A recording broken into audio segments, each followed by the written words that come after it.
خب بچه‌ها مطمئنا هممون یه پسردایی لاشی داریم. سر کلش پیدا شد. بله داداشون گوشی تو میدی؟ گوشی چیکار؟ یه زنگ میزنم بدم. مرسی چشام گوشی برو بابا. داداش چه جالب اینستا هم داره. چیکار داری میکنی؟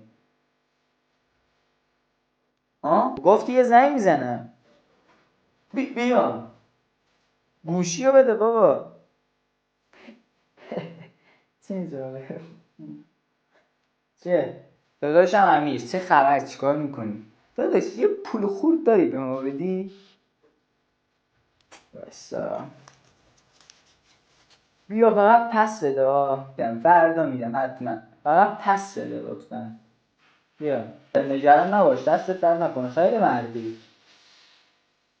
حتی همون از اون پسردایی 3 سال پول خورد دادم همون پس نداده. داداش فردا نشد. داداش به جون تو یادم رفته بود. بیا چشم داداش بیا. داداش این چیه؟ این چرا پاره است؟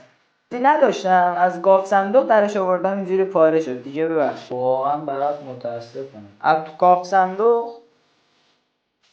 خب بچه‌ها میبینید که پسردایی لاشی یعنی هرچی داری مال توه، مال اونم هست، هرچی مال اونه مال اونه.